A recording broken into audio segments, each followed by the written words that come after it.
is a call to national unity. Ghana's strength lies in its diversity. The polarization and partisan politics that have characterized the current administration's tenure should have no place in Ghana. As President, I'll foster a spirit of national cohesion, encouraging all Ghanaians to contribute towards nation building regardless of their political, religious, or ethnic affiliation. To the youth of Ghana, I say, I understand your frustration and your disillusionment. Many of you are feeling very frustrated. I can relate to the recent cynicism and massive mistrust you have in our body politics because the current government has been undeserving of your trust. The challenges of today might seem insurmountable, but I urge you to look beyond the present and dream with me of a reset Ghana, the Ghana we all want, where your talents and hard work will determine your success.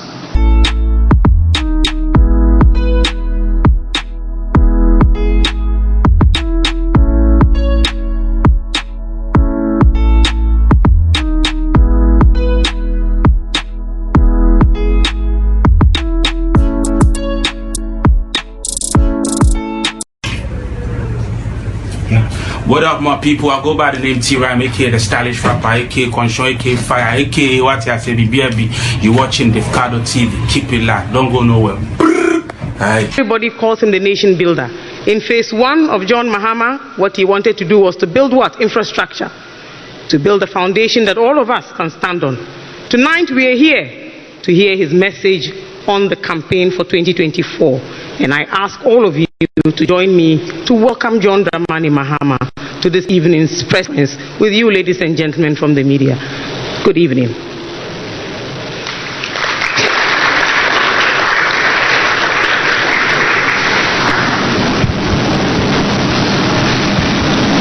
Thank you very much, distinguished colleagues. I'm happy to be with you, and I know what the importance of encounters like this are. You are the vehicle that we have to use to send our message out to the people. So I'm very happy that you responded to our call at relatively short notice.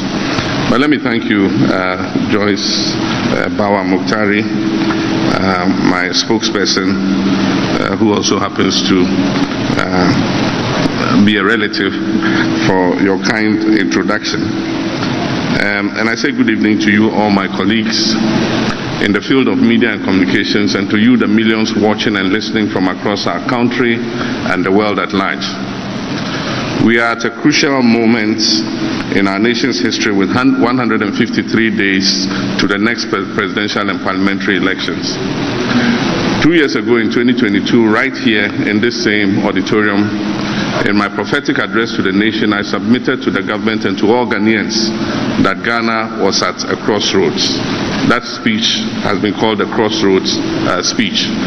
Unfortunately, the government refused to listen to that altruistic conversation and the raft of viable and innovative policy proposals that I offered to them that evening. 2 years on, our country is in the worst state. In between the period, I have been having a series of innovative conversations with you, conversations that do not talk down or talk at Ghanaians, truthful and honest, continuous conversation that admit that our nation is in peril. Because Ghanaians have victory in our DNA, I know that despite these perils, we can overcome our difficulties. Let me thank you for your presence this evening for my first major media encounter ahead of the December 2024 elections. In addition to my digital conversations, I intend to have a number of such media engagements, not only in Accra, but in other parts of the country. As I have done when I was president, I passionately believe in transparency and accountability and engagements with the fourth estate of the Rim. These have always been an effective way to reach our citizenry. And this is why I'm happy today to be with you again to sustain the conversations about our dear nation, Ghana. And do not worry, The media encounters and my virtual engagements will not deny you the opportunity to catch me for one-on-one interviews, either in your studios or whenever we meet at events. Ladies and gentlemen, this is the time for change. The time for change has come. And it is not just a slogan, but a clarion call to the heart and soul of our nation. This is a time for change because of the urgent need for a transformative shift in the way we govern, the way we create jobs, the way we live, the way we provide social services, including health and education, and the way we envision the future of our dear country, Ghana. After almost 8 years under the deplorable leadership of the Akufo-Addo and Bawumia administration, we have seen our country sink into a serious economic abyss. The current economic mess sums up the verdict on this MPP administration. The harsh reality is that for most citizens, the piteous journey over the period has been a very bitter experience of economic and social deprivation. The unprecedented levels of poverty, unemployment, deterioration in our people's livelihoods, and social inequity have exposed the dubious strategy of hiding incompetence under sloganeering. It confirms without hesitation that the disruptive and hasty experimentation with the lives of the Ghanaian people was underpinned by a naive exuberance, arrogance, and indeed selfishness. And I'm referring to the economic challenges that have shattered the dreams of our youth and the aspirations of the vulnerable in our society. No one has been spared, not children, not adults, including the middle class and the elderly have all been hit very hard. And I dare say, even you, the media, have not been spared. Fellow Ghanaians, and that's a very famous refrain, fellow Ghanaians, notwithstanding these challenges, I am imbued with the optimism and a steadfast belief in my God Almighty and the amazing creativity of the Ghanaian people to assure you tonight that together we shall turn around this tide. We shall turn this government's destructive tide into positive and progressive waves. Waves that will reverberate in every home and corner of our country and across the globe, demonstrating that Ghana has once again gotten back on track. Let me give you 5 good and solid reasons why we shall reset Ghana and turn the tide. 1 is experience. Unlike any other candidate, I have navigated Ghana through tough economic waters before. My presidency was marked by significant infrastructure development, building economic buffers for inclusive growth while ensuring macroeconomic stability. I understand the intricacies of national crisis management and possess the proven experience to reset Ghana from the economic challenges that we face today. The second point is visionary leadership for economic revival. My vision for Ghana is rooted in sustainable development. I'll focus on revitalizing our economy for job creation through industrialization, enhancing agriculture, and ensuring the efficient use of our natural resources. My administration will introduce cross-cutting innovative policies that are inclusive, growth-oriented, and capable of restoring hope back to our youth. And the third point is commitment to job creation. Recognizing that our youth are the backbone of this nation, my government will prioritize and create decent, well-paying and sustainable jobs by fostering a conducive environment for entrepreneurship and innovation. The government and the private sector will not only tackle unemployment but also inspire a generation of change makers and problem solvers. And the fourth point is championing social justice and equality. I wholeheartedly believe in a Ghana where every citizen, regardless of their background or gender, has equal opportunities to thrive. Under my leadership, social interventions and educational reforms will be strengthened. The vulnerable in our society will be protected and given the opportunity to change their circumstances. And let me add that gender equality will be a cardinal feature of the Mahama, Jenano, Opoku-Agyeman Flagstaff House. Would lead an administration that promotes gender inclusivity in every government policy. And that is why we propose to establish a National Women's Bank to empower women to close the gender gap financially. 1 million women will benefit from the Women's Bank to finance their small and medium-scale businesses.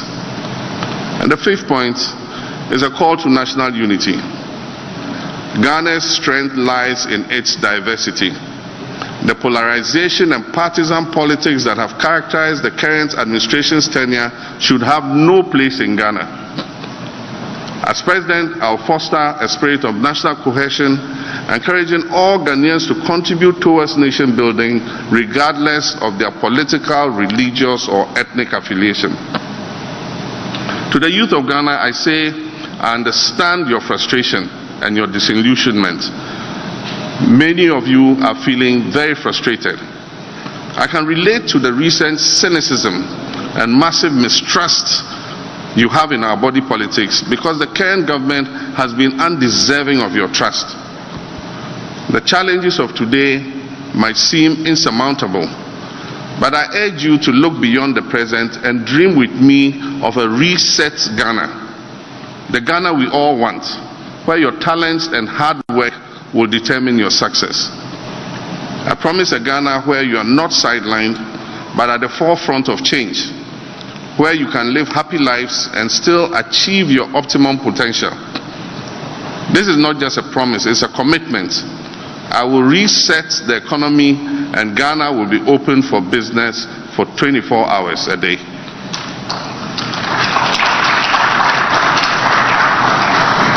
Leadership is about vision, and the 24-hour economy is the vision to create decent and well-paying jobs. When I talk about a 24-hour economy, we need to understand the underlying vision behind that policy. The 24-hour economy is the means to an end, and the end is putting Ghana on a solid foundation for accelerated growth and development. We need to attain the growth rhythm that will turn our country into a developed economy and eliminate the abject levels of poverty we are witnessing today. An economy that will manufacture many of its needs, including food and beverages, drugs, clothing, and more, such that we can address the exchange rate volatilities due to needless imports. The world is moving very fast. We need to keep up with this new rhythm. So first, think of the 24-hour economy as an accelerator, the best accelerator or catalyst we could possibly have. A 24-hour economy will increase the production and distribution of goods and services and accelerate the economic exchanges between people and companies. And with that, we will start growing at an unprecedented pace while providing decent jobs for our young people. As I've said, leadership is about vision, and I stand by it. But leadership is also about caring. It's about giving people genuine, solid hope. And this is what the 24-hour economy is really about. And let me explain further. The 24-hour economy is a solid way to replace imports with homegrown production of goods, and thus create a solid base for a vibrant Ghanaian industry. In many instances, we don't import goods because they are better than what we produce.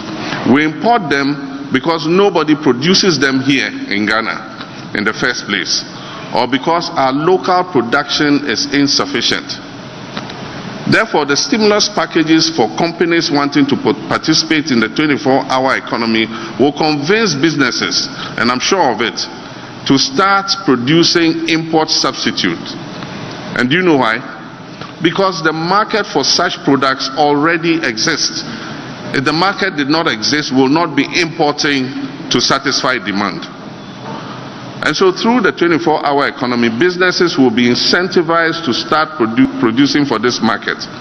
It is the simplest way to start growing sustainably. And when this begins to happen, imagine the number of new jobs that will be created. And here is another thing about the 24-hour economy. It will boost exports. Many Ghanaian companies still will start looking for foreign partners to develop their businesses to take advantage of the new opportunities available to them via this policy. Indeed, thanks to the African Continental Free Trade Area, these partnerships will open new foreign markets to Ghanaian companies. And goods produced in Ghana will then be exported to other parts of our continent, to Asia, to Europe, or North America, using the connections of these foreign partners that we have had. And as I've said before, I will personally chair an accelerated exports development program that will identify and promote exports in the manufacturing, agricultural products, textiles, food and beverages, pharmaceuticals, and the extractive sectors. It is important to understand that the 24-hour economy will generate a network of foreign markets for Ghanaian entrepreneurs and will transform Ghana into an export-led economy. So I say that the 24-hour economy is also about national pride.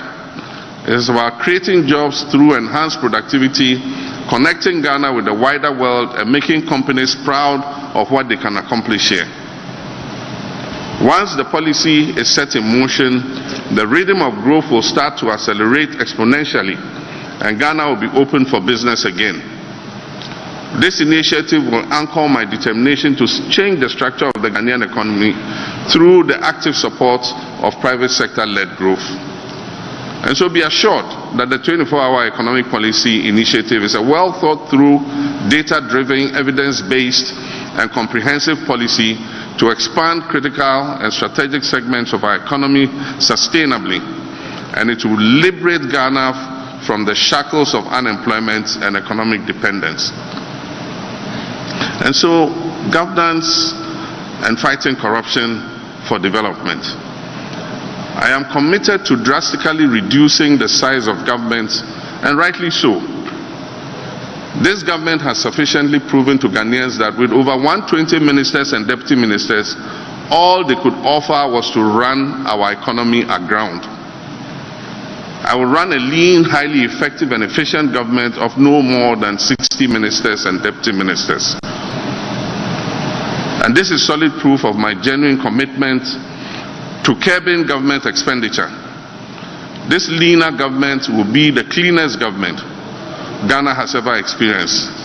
It will serve Ghanaians far better and set higher standards for future governments. What we have now can obviously never and should never be a yardstick for governance. My goal is to launch a renewed fight against corruption. I'll keep my appointees in check, and Ghanaians can be assured that drastic steps will be taken to punish the corrupt officials and their accomplices in this present administration. No actor in this NPP corruption enterprise will be spared. We'll also take action to repossess what has been unlawfully stolen from the Ghanaian people. As we all know, government procurement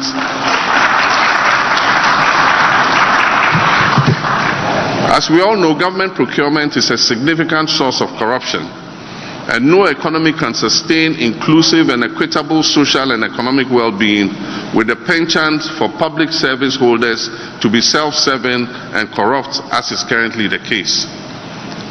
The use of public finances will always be compliant with our national laws, transparent, justified by contemporary value for money tests, and solely in the interest of the broader citizens. If we want to eliminate corruption, we must increase accountability in government procurement processes. And accountability gives power back to the people. God willing, as the incoming president and leader, I assure the people of Ghana that the NDC is fully committed to accountability.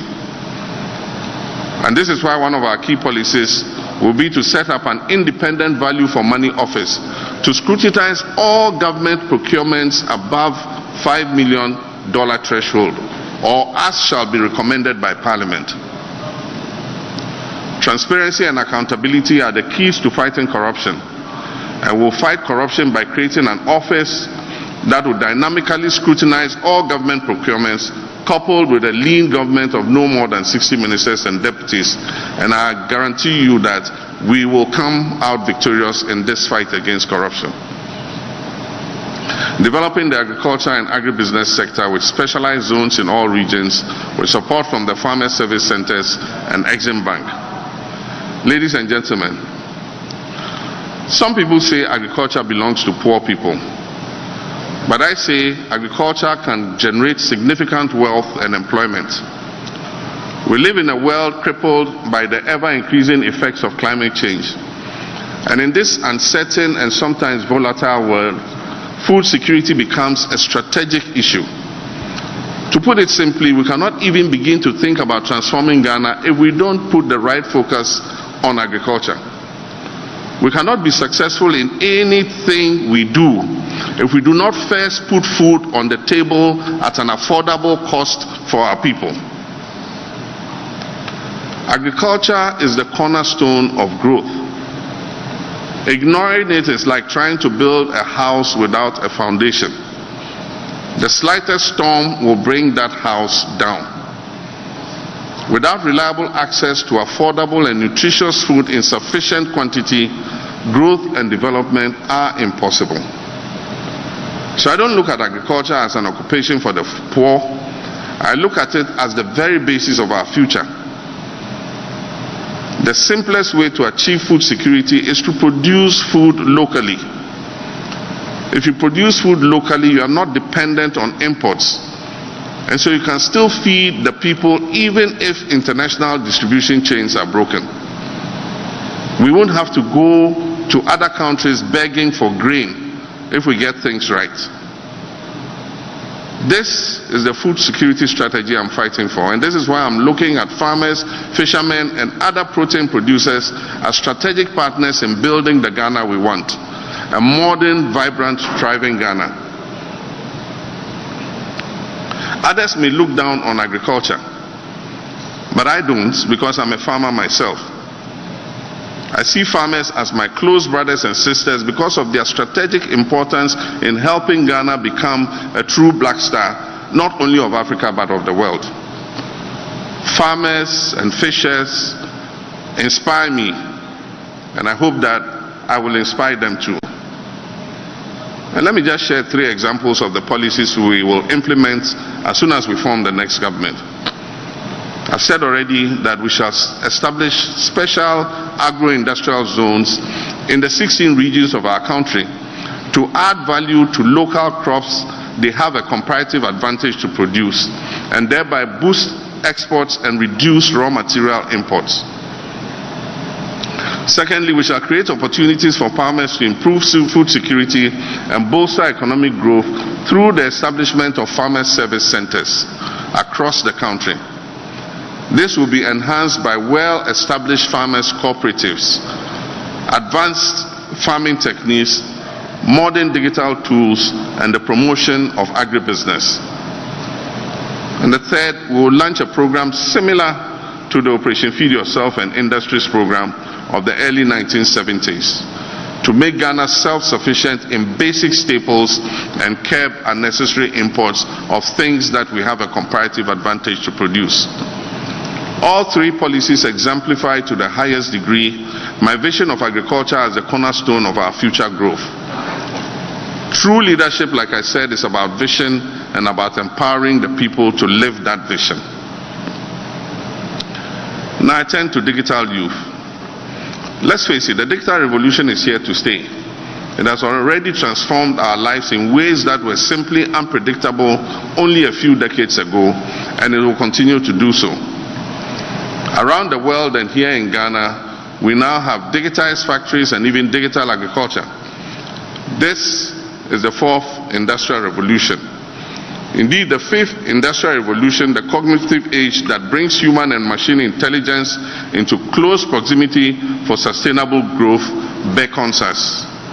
And the sooner we embrace it, the more prosperous our nation will become.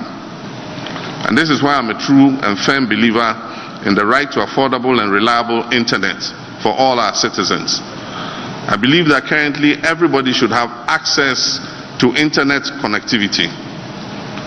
You may remember that 4 years ago I promised Ghanaians that if elected president, I'll provide them with universal and affordable internet access. This promise still stands because my vision of a digital Ghana is as strong as ever. It is a vision that led me as president to deploy massive fixed and wireless broadband for reliable internet across our country, and it remains an undying vision. We need to be young in mind and in spirit, And this is a fabulous time in history, a time which we must be bold, create, and take advantage of the huge opportunities the digital world, particularly the digital economy, affords us.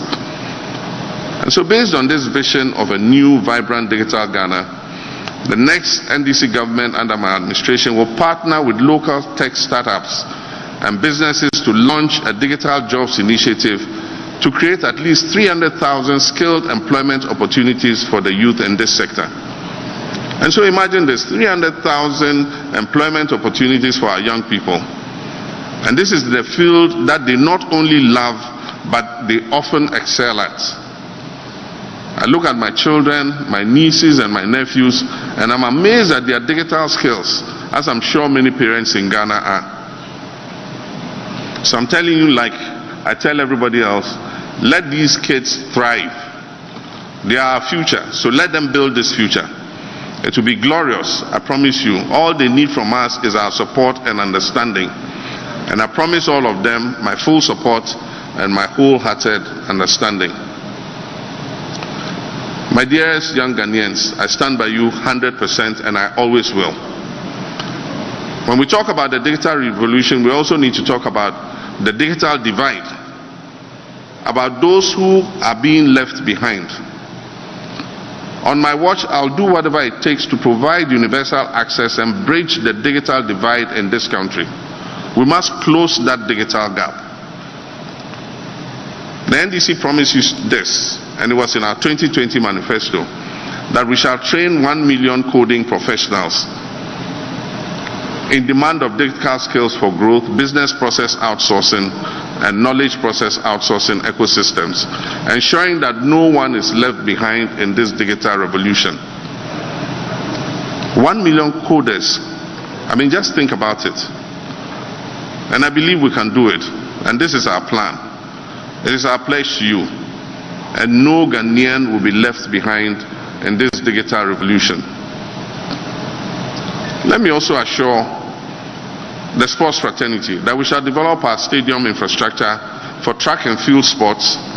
We'll fix the deteriorating football pitches and pay stipends to footballers in the Premier League like we promised in 2020.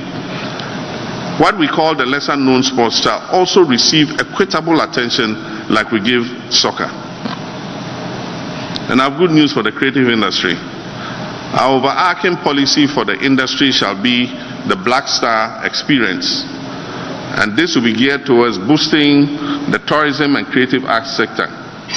It will include the Pan-African Month, the Ghana Film Festival and Awards Month, the Ghanaian Heritage and History Month, the Fashion and Food Month, and the Diasporan Month. Additionally, we'll rehabilitate all our regional centers of national culture and make them available to the creative industry. We'll also support aging artists who many of whom currently live in poverty. My colleagues, ladies and gentlemen, together we shall overcome. Together we shall reset the narrative and restore Ghana to its rightful place among the Community of Nations.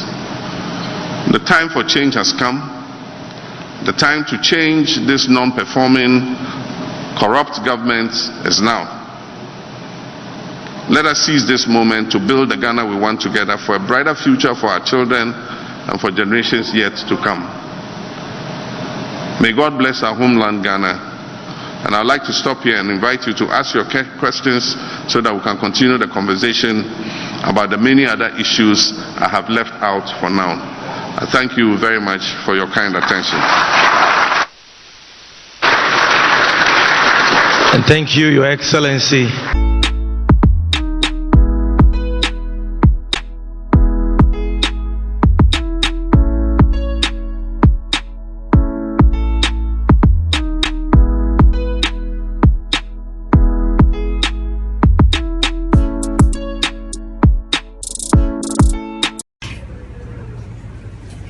What up, my people? I go by the name T-Rhyme, aka the stylish rapper, aka Conscious, aka Fire, aka what I say, BBB. You watching Davcadotv. Keep it locked. Don't go nowhere. Alright.